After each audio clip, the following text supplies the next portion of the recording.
Hey everyone, I really need some advice and maybe a bit of a reality check. I'm not sure how to even start this, but here goes. I'm a 32-year-old guy and my life has been turned upside down in the last few months. A bit of background, I've been married to my wife Emily for 8 years. We have 2 kids, a 5-year-old son named Liam and a 3-year-old daughter named Ava. Emily and I met in college and we hit it off right away. She was the love of my life, my rock, and I thought we were perfect for each other. Things were great for a long time. I have a decent job in IT, and Emily has been a stay-at-home mom since Ava was born. We've had our ups and downs, like any couple, but nothing too serious. Or so I thought. A few months ago, Emily started acting differently. She was distant, spending more time on her phone, and going out more often VJJNG to run errands or catch up with friends. I didn't think much of it at first, but then she started getting texts at odd hours and would smile at her phone like a teenager in love. I should have seen the red flags, but I was too busy with work and taking care of the kids. One night, Emily told me she was going out with some friends for a girls' night. I didn't question it, but something didn't feel right. I decided to follow her. Yeah, I know, it sounds creepy, but I had this gut feeling that something was off. I waited until she left and then followed her in my car. She didn't go to the usual bar where she and her friends hang out. Instead, she got into a taxi. I kept my distance and followed the taxi. It drove to a quiet neighborhood on the other side of town, and Emily got out in front of an apartment building. She buzzed up, and a guy came down to let her in. He was in his late 20s, wearing a casual t-shirt and jeans.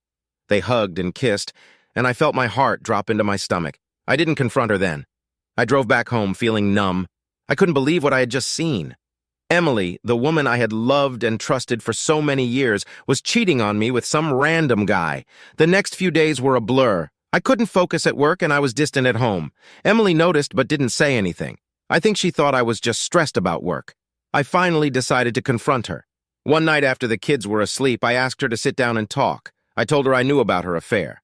At first, she denied it, but when I told her I had followed her, she broke down and confessed. She said she met the guy, Alex, a few months ago when he was her taxi driver. They started talking, and one thing led to another. I was furious and heartbroken. I asked her why she did it, and she said she felt neglected and unappreciated. She claimed Alex made her feel special and loved in a way I hadn't for a long time. I couldn't believe what I was hearing. I knew we had our issues, but I never thought it would come to this. Emily begged me to forgive her, saying it was a mistake and that she loved me and the kids. She promised to cut off all contact with Alex and work on our marriage. I was torn. Part of me wanted to kick her out and never see her again, but another part of me still loved her and wanted to believe we could fix things. We decided to try couples therapy. The first few sessions were rough. Emily was defensive and I was angry and hurt. But slowly we started to make some progress. We talked about our issues, our needs, and how we could rebuild trust. Then a few weeks ago, something happened that threw everything into chaos again. Emily told me she was pregnant. At first, I was overjoyed. But then the doubt crept in. What if the baby wasn't mine? What if it was Alex? I confronted Emily about it, and she broke down again. She admitted she wasn't sure who the father was. That was the final straw for me. I couldn't take it anymore. I told her I needed some time to think and moved out to stay with a friend. Now I'm sitting here writing this post and I don't know what to do. I love Emily, but I don't know if I can ever trust her again. And the thought of raising another man's child is tearing me apart. I need some advice. Has anyone been through something similar? How do you move past something like this? Can trust ever be rebuilt after such a betrayal? It's been a few weeks since my last post and a lot has happened. First, I want to thank everyone who offered advice and support. It really helped me to see things more clearly and make some tough decisions. After moving out, I stayed with my friend, Jake. He's been a rock for me through all of this, letting me crash at his place and listening to me vent. I needed that space to clear my head and figure out what to do next. Emily and I continued with therapy, but it was clear that things weren't getting better. The pregnancy was a huge elephant in the room. I couldn't shake the feeling that the baby might not be mine, and Emily's uncertainty only made it worse. One night, Jake and I were having a few beers, and he suggested something that I hadn't considered. He said I should get a paternity test as soon as the baby is born. It wasn't something I wanted to think about, but he was right. I needed to know the truth, for my own sanity and for the future of our family. I brought it up with Emily in our next therapy session. She was hesitant at first, but eventually she agreed. She said she understood why I needed to do it, and that she was willing to do whatever it took to fix our marriage. We agreed to get the test done as soon as the baby was born. In the meantime, I moved back home. It was awkward and tense at first, but we tried to make it work for the kids' sake. We kept going to therapy, and I tried to focus on rebuilding our relationship. Emily cut off all contact with Alex, and she was making an effort to show me that she was committed to fixing things. Then, out of the blue, Alex showed up at our house. Emily was out with the kids, and I was home alone. He knocked on the door, and I opened it to find him standing there, looking nervous and desperate. He said he needed to talk to Emily. I told him to leave, that she didn't want to see him anymore, but he insisted. He told me he loved her, and that he was willing to fight for her. I couldn't believe the nerve of this guy. I told him to get lost and slammed the door in his face. I was shaking with anger and fear. What if Emily still had feelings for him? What if she left me for him? When Emily got home, I told her what happened. She was furious that he showed up and promised me that she had no interest in seeing him again. She even called him in front of me and told him to stay away. That gave me some reassurance, but I was still on edge. As the weeks went by, things started to improve. We were communicating better, and I felt like we were making real progress. Then, Emily went into labor. It was a whirlwind of emotions. I was excited, scared, and anxious all at once. The birth went smoothly, and we welcomed a beautiful baby girl into the world. We named her Sophie. Holding her in my arms for the first time was an overwhelming experience. I felt an instant connection to her, but the doubt still lingered in the back of my mind. We did the paternity test as soon as we could. The wait for the results was agonizing. Emily and I both tried to stay positive and focus on the baby, but it was always there, hanging over us.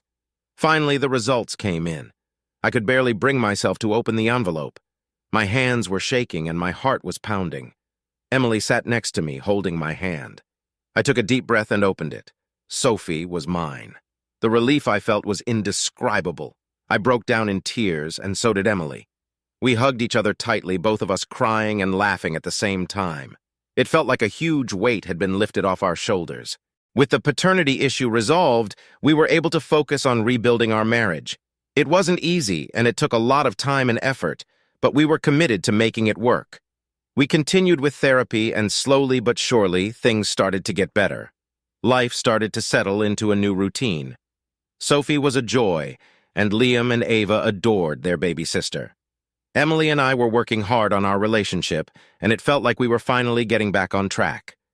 Then, just when I thought things were getting better, another twist hit us out of nowhere. Emily received a letter from Alex. It was an apology letter saying how sorry he was for everything he had caused. He claimed he had moved to another state to start fresh and wanted to make amends. He also mentioned something that made my blood run cold. He said he had seen Emily with another man before they got together, and wondered if she was truly committed to fixing her marriage. I confronted Emily about the letter, and she denied ever seeing anyone else. She was adamant that Alex was lying to stir up trouble. I wanted to believe her, but the seeds of doubt were planted once again. I decided to do some digging. I started looking through Emily's phone records and found something suspicious. There were a few numbers that she had been calling and texting frequently. I called one of the numbers and a man answered. I hung up immediately, my heart racing. The next day, I decided to follow Emily again. I felt guilty about it, but I needed to know the truth. She said she was going out to run errands, so I trailed her from a distance. She drove to a coffee shop and met up with a guy I didn't recognize. They talked for a while, and it seemed innocent enough, but then they hugged and kissed before parting ways. I felt like I was going to be sick. I couldn't believe this was happening again. I confronted Emily as soon as she got home. She tried to deny it at first, but then she broke down and confessed. She said the guy was an old friend from high school, and they had reconnected recently. She claimed it was just a kiss and nothing more, but I didn't believe her. I was done.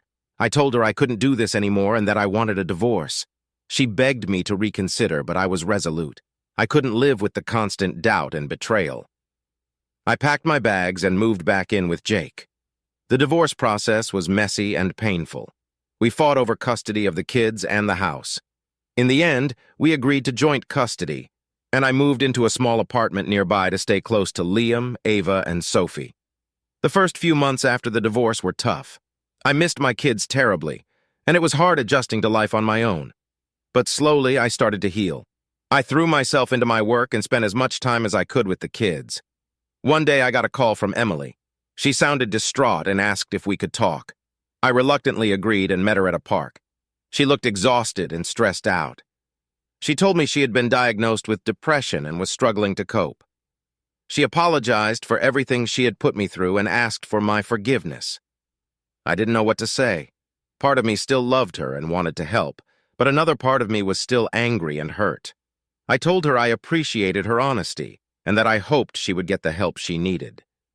We talked for a while, and it felt like a small step towards closure. A few weeks later, I got another surprise. Jake set me up on a blind date with one of his co-workers, Sarah. I was hesitant at first, but he insisted she was a great person and that I should give it a shot. I agreed, and we went out for dinner. Sarah was amazing. She was funny, smart, and we hit it off right away. We started dating, and for the first time in a long time, I felt genuinely happy. She was understanding about my past and supportive of my efforts to be a good dad. Emily continued to work on her issues, and we eventually reached a point where we could co-parent effectively. We were civil and even friendly at times, but the romantic feelings were gone. Life wasn't perfect, but it was getting better. I had a great relationship with my kids and a wonderful new partner. The scars from the past were still there, but they were healing.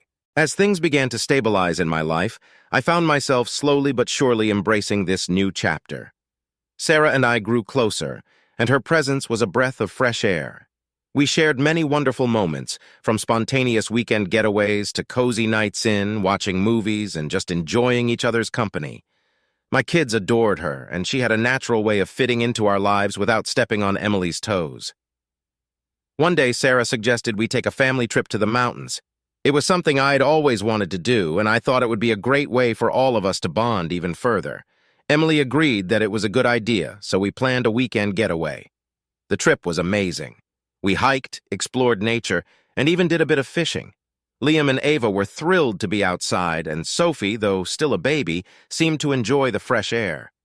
It was the first time in a long while that I felt truly at peace. But as always, life had another surprise waiting around the corner. When we got back, I received a call from an old college friend, Matt. We hadn't spoken in years, but he had heard about my divorce through the grapevine and wanted to catch up. We arranged to meet for lunch the next day. Over lunch, Matt told me about his recent experiences. He had been through a rough divorce as well, and was now focused on his career as a private investigator. His stories were fascinating and full of intrigue, and it was clear he had found his calling. At some point, the conversation shifted to my situation, and I opened up about everything that had happened with Emily. Matt listened intently, and then offered a suggestion. He proposed looking into Alex's background, just to see if there was more to the story than Emily knew. I was hesitant at first, but curiosity got the better of me, and I agreed. A week later, Matt called with some interesting findings. Alex wasn't just a random taxi driver. He had a criminal record for fraud and had been involved in a few shady business deals. It seemed he had a history of manipulating women and using them for financial gain. This revelation shook me to the core. I realized that Emily might have been a victim in more ways than one. I decided to share this information with Emily, hoping it might help her move on. When I told her, she was shocked and horrified. She had no idea about Alex's past and felt a mix of anger and betrayal. It was a tough pill to swallow, but it also gave her a sense of closure. As Emily and I continued to co-parent and work through our issues, Sarah remained a constant source of support.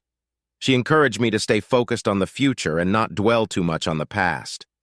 With her help, I began to see that there was a light at the end of the tunnel. Then, just when things seemed to be settling down, I received another unexpected visitor. One evening, while I was home alone, there was a knock on the door. I opened it to find a woman in her late 30s standing there. She introduced herself as Laura and said she needed to talk to me about Alex. Laura explained that she was Alex's ex-wife. She had been trying to track him down for months because he had left her and their son with a mountain of debt. She had managed to find my address through some mutual acquaintances, and hoped I could help her locate Alex. I was taken aback by her story and invited her in. Over the next hour, Laura shared her harrowing experiences with Alex. It was clear that he was a manipulative and deceitful person who had left a trail of broken lives behind him. Laura was desperate to find him and get some closure for herself and her son. I told Laura everything I knew about Alex and shared Matt's findings with her. She was grateful for the information and said it would help her in her search.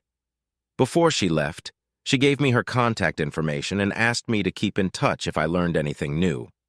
A few days later, Laura called me with some news. She had managed to track down Alex's current whereabouts. He was living in a small town a few hours away and had started a new life under a different name. Laura was planning to confront him and wanted to know if I would come with her for support. I was hesitant at first, but then I thought about all the pain Alex had caused, not just to Emily and me, but to Laura and her son as well. I agreed to go with her, and we planned to meet up the next day. The confrontation was intense. We found Alex working at a small cafe, and Laura didn't waste any time. She marched right up to him and demanded answers. Alex looked stunned and tried to deny everything at first, but Laura wasn't having any of it. She laid out all the evidence she had gathered, and Alex's facade crumbled. He admitted to everything, DJ, his fraudulent activities, his manipulation, and his lies. He apologized, but it was clear he was only doing it to save face. Laura told him she was taking him to court for the money he owed and that he would never see their son again. Alex tried to plead with her, but she was resolute. After the confrontation, Laura and I parted ways. She thanked me for my support and promised to keep me updated on her progress. As I drove back home, I felt a strange mix of emotions. I was glad to have helped Laura, but I also felt a deep sadness for everything that had happened. Life slowly returned to normal, and the days turned into weeks. Emily continued to work on her issues, and our co-parenting relationship improved. Sarah and I grew closer, and our bond strengthened with each passing day. Then one evening, Sarah and I were having dinner when she dropped a bombshell. She told me she was pregnant. I was stunned, but also incredibly happy. We hadn't been planning for a baby, but the news was a welcome surprise. We decided to tell the kids together.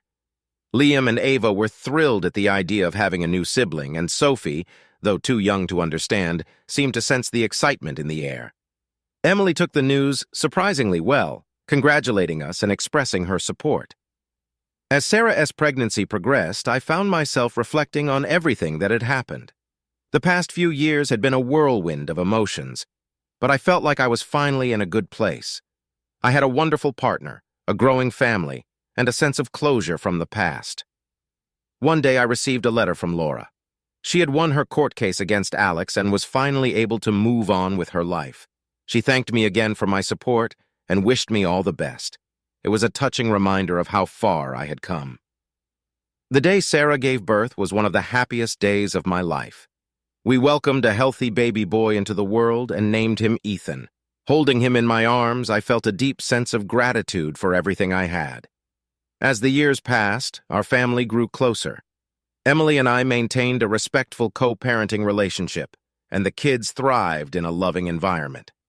Sarah and I got married in a small, intimate ceremony, surrounded by our closest friends and family. Just when I thought life had finally settled into a rhythm of normalcy and happiness, another unexpected twist came my way.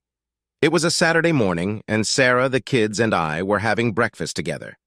We were planning to take the kids to the zoo that day, something they had been looking forward to all week. As we were getting ready to leave, my phone rang.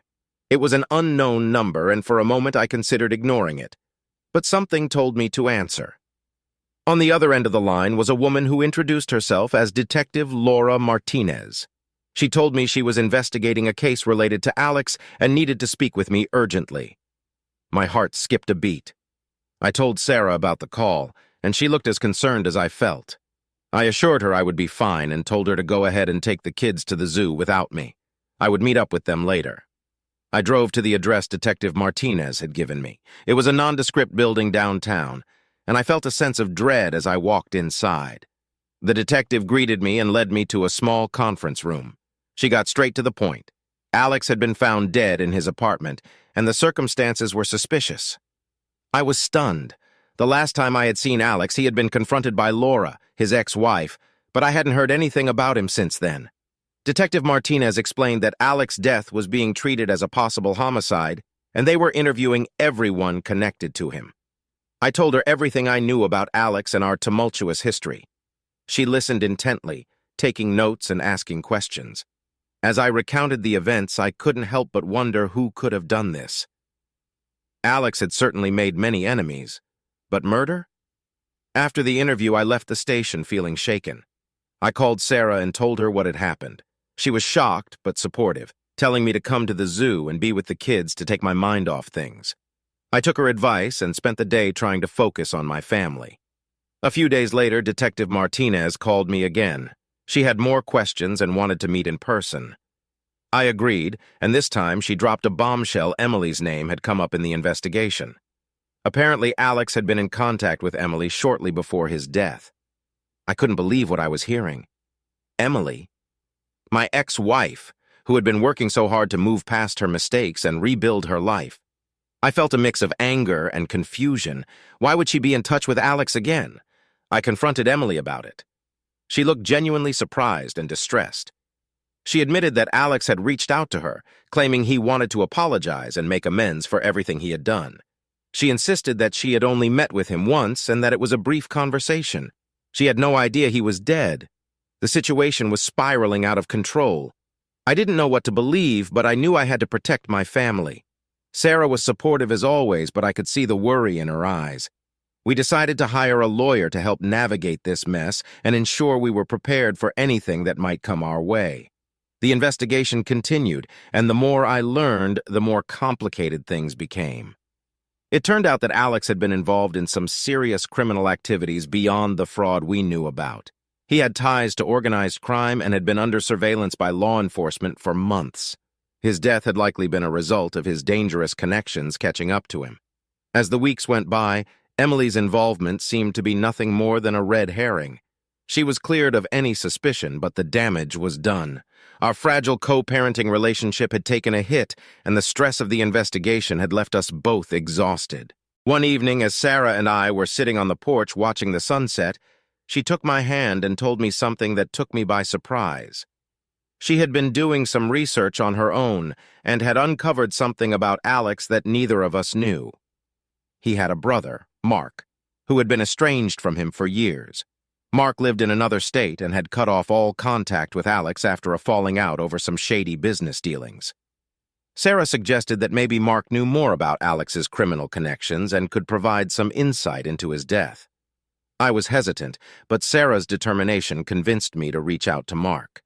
I found Mark's contact information online and gave him a call. He was wary at first, but when I explained who I was and why I was calling, he agreed to meet. Sarah and I flew out to meet him, hoping to get some answers. Mark turned out to be a quiet, reserved man in his early 40s. He welcomed us into his home and listened as we explained everything that had happened. When we mentioned Alex's death, he looked pained but not surprised. He told us that Alex had always been drawn to dangerous people and risky schemes. Mark shared some details about Alex's past that shocked us. Alex had been involved in drug trafficking and money laundering, and his criminal activities had put him on the radar of some very dangerous individuals. Mark believed that Alex's death was likely a result of crossing the wrong people. With this new information, we returned home and shared it with Detective Martinez. She thanked us and assured us that they would follow up on the leads. It felt like we were finally getting somewhere, but there was still a sense of unease hanging over us. As time passed, the investigation into Alex's death seemed to hit a dead end. The police were unable to identify his killers, and the case eventually went cold. It was frustrating, but there was nothing more we could do. Life slowly returned to a semblance of normalcy. Emily and I continued to work on our co-parenting relationship, and things between Sarah and me grew stronger. We were determined to put the past behind us and focus on our future. Then, just when we thought we had seen the last of the drama, another twist emerged. One day, I received a letter in the mail from an anonymous sender. Inside was a note that read, "You don't know the whole story. Alex was just the beginning. Be careful who you trust." I felt a chill run down my spine. Who could have sent this? What did it mean? I showed the letter to Sarah and Emily, and we were all on edge. It seemed like the nightmare wasn't over yet. Determined to uncover the truth, I reached out to Matt, my private investigator friend, once again. He agreed to help me look into the letter and see if we could find out who sent it and what it meant. As Matt began his investigation, I couldn't shake the feeling that we were being watched. Strange things started happening. I noticed unfamiliar cars parked near our house, and there were odd phone calls with no one on the other end. Sarah and I were on high alert, and I made sure the kids were never out of my sight. One evening, Matt called with some unsettling news. He had traced the letter to a P.O. box rented by someone using a fake name. The surveillance footage from the post office showed a man in a hoodie and sunglasses, making it impossible to identify him. It was clear that whoever sent the letter didn't want to be found. Matt advised us to be cautious and to consider hiring security for our home. The thought of needing security was terrifying, but we had to protect our family. We hired a security firm to install cameras and monitor our property. Days turned into weeks, and the tension grew. We were living in a state of constant vigilance, unsure of what would happen next. Then, one night, everything came to a head. It was late, and the house was quiet. The kids were asleep, and Sarah and I were watching TV. Suddenly, there was a loud crash from the backyard. I grabbed a baseball bat and went to investigate, with Sarah following close behind. We found one of the security cameras smashed to pieces and a note taped to the back door. It read, "This is your final warning. Stop digging or face the consequences." We called the police and they arrived quickly. They took the note and the broken camera as evidence, but there wasn't much they could do. We were left feeling more vulnerable than ever. The next day, Matt called with some unexpected news. He had been digging into Alex's connections and had discovered something shocking. Alex had been involved with a powerful criminal organization, and his death was likely a result of internal conflicts within the group. The letter and the threats were their way of warning us to back off. Matt advised us to lay low and stop investigating. It was a hard pill to swallow, but we had to prioritize our safety. We decided to take a break from everything and go on a family vacation to clear our heads and escape the stress. As we packed up and prepared to leave, I couldn't help but feel a sense of unease. The past few years had been a roller coaster of emotions and unexpected twists, but I was determined to protect my family and move forward. The vacation was just what we needed. We spent 2 weeks in a secluded cabin by the lake, enjoying the peace and quiet. It was a chance to reconnect and remind ourselves of what truly mattered. When we returned home, things had calmed down. The surveillance and the strange occurrences stopped, and life slowly returned to normal. We remained cautious, but hopeful that the worst was behind us. Through it all, I learned that life is unpredictable and full of challenges. But with love, support, and determination, we can overcome even the most daunting obstacles. As I looked at my family, I knew that we would face whatever came our way together.